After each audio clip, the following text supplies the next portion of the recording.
Hey guys, welcome back to the podcast. I'm Amanda. I'm Laura. I'm Kendra. And we're going to open with a quote. The more self you bring into a system, the more that system changes. And that is from Murray Bowen. And you'll find out a little bit more about him in a second. But have you ever noticed how calm you feel in one moment and then you see your phone ringing and it's from your parents or your teenager size? And suddenly you are transported to another place in your limbic system. You are not crazy when this happens. You are connected and sometimes deeply connected. Those invisible threads that tie us to the people that we love can comfort us, but sometimes they can choke us. Today, we're diving into Bowen Family Systems Theory, which is a framework that explains why relationships feel so complicated and what we can do to change the patterns that are keeping us stuck. Dr. Murray Bowen was a psychiatrist who noticed something revolutionary in the 1950s, that families operate as emotional systems, not just as isolated individuals. And so when one person's anxiety raises in the family, it can ripple to everyone else. This episode is about understanding those ripples, learning how to bring more of yourself into the system so that we can start steering rather than just reacting. Yes, this concept was really, it was very eye-opening to me to see the family systems that have been passed down in my own family and understanding how to break some of these patterns that are generational and not serving anyone. So Murray Bowen began his work at the National Institute of Mental Health, and he was observing whole families who were living together on hospital grounds. I think that's so interesting. Just curious how that happened, but that's Maybe kind of residents? could have been, yeah, could have been certainly, and they probably came from some dysfunction for sure. He said he realized that we inherit emotional processes the way we inherit eye color, and those processes shape not only families but workplaces and even society. That insight led to these 8 interlocking concepts, which were like lenses that reveal the emotional choreography behind every relationship. And we're going to focus on the big 4, which are differentiation, triangles, multi-generational patterns, and anxiety. And then we're going to peek at the others so you can kind of see the full map. So first, we're going to talk about emotional fusion and differentiation. This, to me, is so fascinating. And once you see it, you can't unsee it. You'll see it in your family. You'll see it at the hospital or in your workplace. So fusion happens when our sense of identity blurs with someone else's emotions. So you're out in public with a young kid and they have a meltdown and it ruins the rest of your day. You're not able to really get your mojo back after that. Your partner's silence feels like rejection, or their anxiety causes tremendous anxiety in you. Your child fails a test and you feel like a failure, or you are so worried about your parents' reaction when you need to establish a boundary. Like, these all sound like familiar scenarios, and these are symptoms of psychological enmeshment. Here's another example: a parent who feels anxious whenever their child is upset. And to me, I'm like, well, of course I'm going to be anxious when my child is upset. They rush in to fix the problem. It's interesting, though, that our anxiety about our child's anxiety, when we go to fix things, doesn't actually make the system better. It's about us trying to relieve our anxiety by fixing things rather than just sitting with them, normalizing their experience, hearing them, listening deeply, and allowing them to figure out the problems, the solutions to their own problems. And to me, like, I had no idea about this until very recently. I always was trying to fix my kids' problems or say, oh, it's not that bad. And it really was the anxiety in me. I'm trying to feel better because if my child's not okay, how can I be okay? So we try to fix, and they feel invalidated. They feel unheard. They feel frustrated. Nobody's anxiety is better other than ours temporarily. So you get the short-term relief, and the long-term message is that you can't handle distress without me. And that's not the message we want to give them. Differentiation is the antidote to that. It's the ability to stay connected and stay yourself. So not tell myself the story, oh, my child is going through this horrible thing. this is because of some parenting failure on my part. No, no, your child is a different human. And I'm telling myself this as much as anyone else.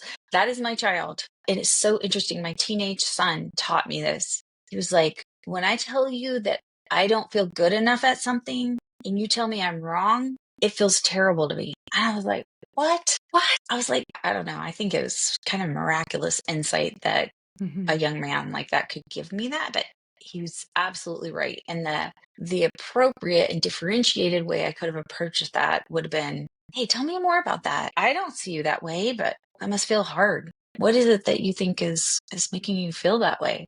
Rather than, what? No, you're amazing. Of course you can do that, blah, blah, blah. So it does not come naturally, especially for anybody who grew up in an enmeshed family system, which is probably most of us. And when we can feel calm and not feel anxious that our child is feeling anxious about their failure or situation or whatever it is, it helps them to be calm. So it's not detachment. This is maturity. This is emotional maturity. It says, I care deeply and I'm not going to infect you with my anxiety.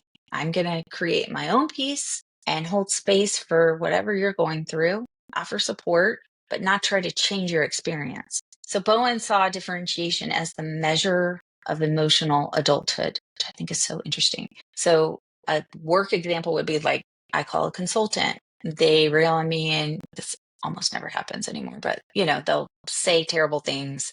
And then in the past, I could go and ruminate on that for days instead of just making it his problem. And that's what I do now. Are you okay? Are you okay? It's his problem. And I say his because there has been a woman or two, but it was almost always has been a man doing that. I'm not responsible for that. His reaction has nothing to do with me. So when we can differentiate like that, we're growing into emotional adulthood. And when we let others control our moods less, the more positive influence we have on the emotional climate around us. One of my favorite therapists that I follow says the greatest gift that we can give to the people we love is the ability to calm ourselves down. And I think that's really true. When we can sit in the face of other people's anxiety or sadness or distress and remain calm and provide that calm, steady space, it can transform relationships. So the next thing he talks about is triangulation, triangles and triangulation. And I see this at work a ton. People will be mad at someone, and instead of talking to that person directly, will talk to somebody else. When anxiety rises between two people and they pull a third person in, that's called a triangle. So like an example would be a couple is arguing and one vents to their child. That is not helping the couple, and it's infecting the child with anxiety. A physician vents to a nurse about an administrator, but refuses to address it directly. It's one thing if you try to address things directly and you get a stone wall of dismissal, that's one thing.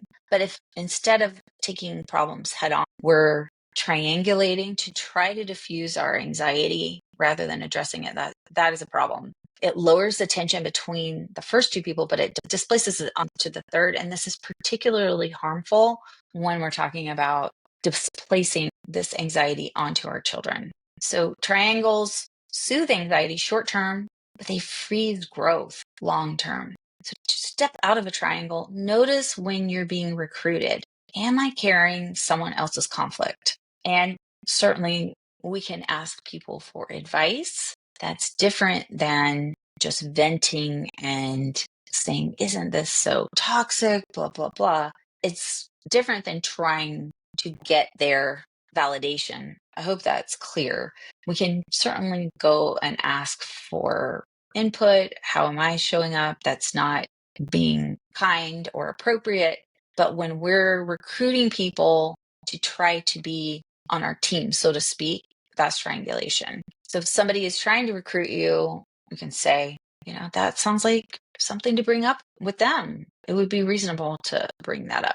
And tolerating that direct heat of addressing the issue head on, that is emotional bravery, and it builds differentiation. And the reason it's bravery is because when we have an issue with someone and we bring it to them, we are risking their invalidation. They're almost certain invalidation of our experience. And it's our responsibility as emotional adults to take it to them directly, not in a confrontational, rude, insulting, blaming, accusing way, but in a, hey, I just need you to know the impact this is having on me. I just need you to know that when you do this, I feel this. This is my experience, and I'd like to talk about it.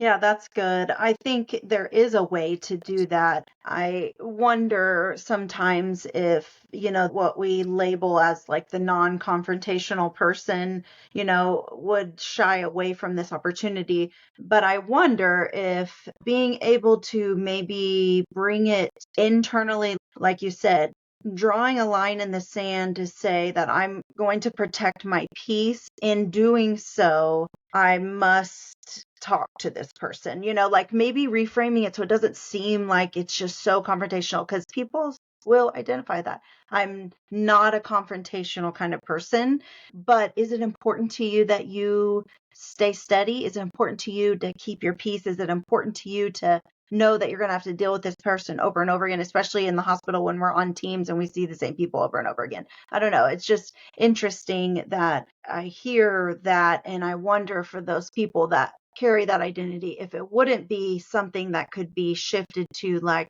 oh, my peace really does matter. And so in as much, I'm going to bring this up. And so that's a really good point. Going on to the next topic, that nuclear family emotional process and family projection. So parents often transmit their anxiety, which we talked about, to their children without realizing it. And I confess, like, I am all about this. This is called the family projection process. So for example, an anxious parent might over monitor the children's grades, teaching dependence instead of confidence. And so just constantly micromanaging, like, did you get your homework? Did you do this? And it's funny because like you think you're doing them a favor, like, oh, holding them accountable. You even may tell yourself, oh, I'm just holding them accountable to stay on top of it. But really you're teaching them to be dependent on that accountability. Oh, someone else will make me do my homework or make me turn in my work on time or have whatever. And so the nuclear family emotional process describes how a family system manages stress through conflict, overfunctioning, or emotional distance. So this awareness lets us shift the dance. You can ask yourself, whose anxiety am I carrying right now? That's that bringing it internally, really getting quiet and figuring out where you are first. Am I having a feeling of anxiety because it's some kind of unresolved conflict within myself? Or am I actually anxious? I'm carrying somebody else's process right now. And so this can get transmitted across generations, like Laura started in the podcast with. Patterns echo down generations, like temper, the silence treatment, like just shutting down, avoiding, all of these types of coping mechanisms, they get handed down in generations. Perfectionism. I mean, we talk about it all the time that we were high achievers and now we are maladaptive high achievers or perfectionists, but that can actually get handed down. The roots of that can start in generations even before you. So it might look something like, grandfather raged, father over controlled, and now the son explodes under pressure. Same energy, just new decade. So it's the same process, but it's manifesting different ways because these are different humans. They have their own personalities and their ways to cope. But unbeknownst to them, it's actually a trait that's passed down from generations. So sometimes sketching what we call a genogram, which is a family tree of emotional patterns, can reveal this inheritance. And like we said, it can bring real clarity. You can actually spot the pattern and then decide, okay, this ends with me. Oh, I see what's happening here. And it may take a few times of gathering with the family for it to become obvious. I have testified to that. But then you recognize, and maybe it's something that you can work with your partner about. You have in-laws and your family and you have this whole dynamic. But then when you have the conversation, you can say like, hey, I'm noticing this, or I now have an awareness of this, and maybe deciding together that this stops with us, as the parents that now have more information and a better handle on this. So each person who gains awareness actually raises the overall maturity of the family. wow, right? So just even being aware, this is how we begin to establish legacy. And I'll tell you, like, I relate to this a lot because one of my values is legacy. Legacy is very important to me. I have this in almost every facet of what I do, whether it be, with this business or with work or teaching. I believe in legacy. I feel like it's my duty. I align with legacy. And so this really resounds with me because I have noticed this. And it has been conversations that I've had with my spouse, like, hey, I'm aware that this is what has been handed down, whether it was on my line or my husband's. And I think we need to stand in agreement that this stops here, that we no longer stand for this kind of, personality or situational, emotional instability, whatever you want to call it, but basically just getting in alignment. And that creates a force for good. That creates that ability to say, you can give grace still. Like, our parents did the best job they could with the tools they had, but you know what? We're just going to stand up for better. We want better for the next generation or who we're raising. So Yeah, I want to add something to what you said, okay, because I was talking to a clinical psychologist the other day and just talking about these family systems and these enmeshed family systems. And I said, I suspect that probably 80% of doctors come from these systems. And he was like, oh, yes, absolutely. So just so you know, that's the eye with which the psychological world looks at doctors, is that, yeah, there's a reason that the experience of medical training was acceptable to us. There's a reason, because it felt familiar. Let's talk about my maladaptive strategy of choice, emotional cutoff. Sometimes when we're uncomfortable or we're anxious, we just cut people off. You might avoid a draining sibling or stop calling a parent who triggers guilt or whatever it may be. And in the moment, it feels peaceful until contact resumes, and then all of those things just come flooding back. Cutoff, this is so fascinating, is fusion in disguise. It's just that the cord is buried. So a healthier route, when you're able, for certain, sometimes there are people in families that do need to be cut off for good. There's no resolution that's going to be happening. But if you're able, the healthier route for you and subsequent generations is calm contact. Limited is a good idea. Maybe you don't want to do a 4-week vacation to a savanna somewhere before you're able to tolerate that sort of thing. So limited, steady, and kind. That's how we grow from reactivity into maturity, by staying steady. And that starts with little practices, 1% changes at a time. Staying steady in the presence of discomfort. That's a hard thing for somebody like me to do. I'm just like, I can fix this. We never have to address this again. All done. It's not true, though, because anytime you come back into contact, it's just the same old thing and you've made no progress. So let's talk about sibling position and societal emotional process. This isn't hard and fast, but there are some trends that seem like it plays into birth order. A trend all over my social media feeds is, you're the eldest daughter who, had to do all that. How's your job in healthcare doing? It's like, ooh, all three of us are eldest daughters, right? Yep. So, yeah. So there are trends where sometimes the oldest takes charge. Many times the youngest is the charming one. And then the middle tends to be the mediator, can go between both sides. Knowing your default role, which again is not hard and fast, but knowing what your trend is might help you choose, not just react. And let's talk about anxiety, because it can scale up into entire societies. You see this, right? The stuff that's coming across the news, the entire system starts getting more and more anxious. We are infecting each other with it. Economic stress can cause it. Political polarization can cause it. Rapid changes can cause it. Bowen calls this the societal emotional process. Our job, recognize what's happening. Be the thermostats, not the thermometers. Hold steady so that others can regulate too. What a gift to give that to people around you who are losing their minds over the latest thing that popped up on their newsfeed. So let's talk about the role of anxiety. Anxiety fuels every one of these patterns. Discomfort fuels every single one of these patterns. Take Mary, the single mom who micromanages because she feels failure. She's already heaped up society's judgments on her, internalized judgments on her. Her anxiety to do the best she can possibly do comes from love, but it can teach dependence. And I promise you, a child that you have overinflated their ego and never allowed them to have their edges smoothed out by challenges is not setting up what you want. That is a great recipe for somebody who lacks empathy. It's a great recipe for narcissism. Your love is coming from a fantastic place, but the result of that may not be what you are planning on. Managing anxiety begins with awareness, noticing those racing thoughts, the urge to fix. Instead, just like Laura mentioned earlier, when you are trying to soothe somebody else's anxiety with your own anxiety, do you think that's grounding? Or does everyone spin out from there? Pause, breathe, be that base, that safe place where that person can seek you out. Respond, don't react. When one person can stay calm, that can be your gift. That can be what you give to others. Others can borrow that calm. That is emotional leadership. So, how this shows up in healthcare systems. Hospitals really are emotional ecosystems. They're complex, high stakes. There's anxiety everywhere from patients, families, doctors, nurses, with the poor new nurses looking at my RBF, like being afraid of me.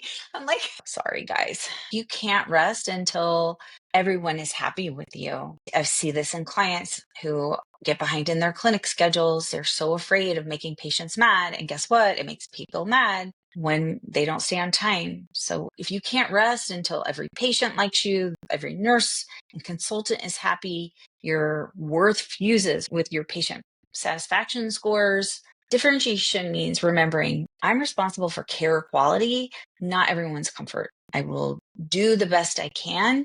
I can't control what's in other people's brains. Triangles. Nurse vents to you about the charge nurse. A consultant triangulates through the residents. It relieves, and I've seen this is so damaging when a consultant or when an attending is speaking ill of another physician to residents. It's just really immature. It's not healthy. A consultant triangulating, it relieves that tension short term, but it blocks growth long term. The best approach is compassionate directness. And a lot of times you get that piece of information that's missing that actually makes what they did make sense. And you're like, oh, I'm glad I didn't just make assumptions. When we're compassionately direct, someone who's triangulating with us, we might say, that sounds like something you can talk to them about. Or, I think they need to hear about that. It breaks that cycle.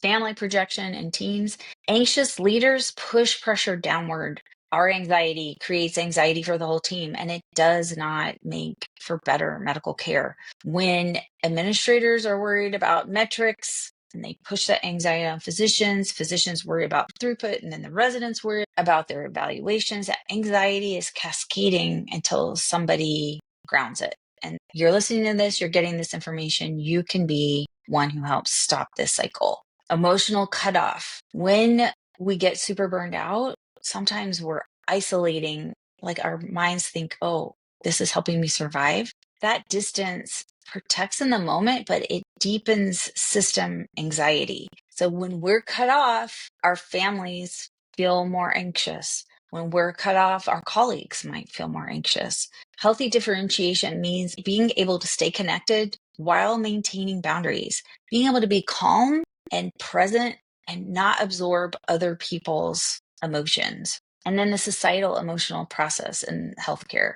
Healthcare is just literally swimming in external anxiety. There's concerns about litigation, finances, even politics, and recognizing that context helps you depersonalize stress. It's the system's temperatures, systemic issues. I'm going to keep myself calm. So one emotionally grounded clinician can shift the tone of an entire team. When we're not engaging in gossiping, triangulation, we're not shaming, we're not blaming, we're not cutting off, but we're regulating ourselves and being kind, having compassionate interactions, we can regulate the room. And that is real leadership. That's what Murray Bowen would call emotional adulthood and emotional leadership. Yeah, the goal really isn't perfect calm. It's just staying connected while remaining yourself. So staying engaged, but staying true to yourself. Every time you pause instead of react, you're building that emotional muscle. Every time you let someone feel what they want to feel without fixing it, you are actually raising the system's maturity, changing one person, standing up for yourself, creating a boundary. The whole system shifts, and it can start with you. So I hope this was encouraging to you. This was a lot to lay down, so you might want to put this one on repeat a couple of times, but we can take a breath together. We can do this together. The 8 lenses of Bowen's theory remind us we're all part of an emotional system. Differentiation brings freedom within connection. Triangles and projection lose power when seen clearly. And managing anxiety is an act of leadership, and we're all leaders. At home, at work, wherever we go, we are leaders. So this week, notice when someone else's storm tugs at your sails. Pause, breathe, be intentional, especially on that exhale, and ask, what exactly is mine to carry and what is not? And every time you answer with calm clarity, you elevate every system you touch, your family, your team, the hospital, the office, wherever you are. So we love Brene Brown, so we're going to close with a quote from her. Courage is telling our story with our whole heart. And we love the wholehearted. We definitely love the wholehearted. So thank you for joining us today. That's it for today's episode. If you found this conversation helpful, the best way to support us is by leaving a review. It helps other physicians find the podcast and moves us up on the list. And we'd love to hear from you. If this was a lot, if you want to unpack this, go to our website, click on a physician wellness triage session. We'll meet with you. We would love to do this with you. Or if you have an experience with this or just need some clarity, email us at podcast@thewholephysician.com. And don't forget to follow us on the socials. Go to @thewholephysician. We love connecting with you there. Before you go, we've got a little gift for you. We've created a podcast fast track, which is a handpicked collection of our most high yield episodes designed to help you jumpstart your journey to freedom from burnout. We've got almost 200 episodes, and that can be overwhelming, and you may not know where to start. So we've done the work for you. Go to www.thewholephysician.com/fast-track, and you can discover your personalized path to wholeness and healing. So until next time, you are whole, you are a gift to medicine, and the work you do matters.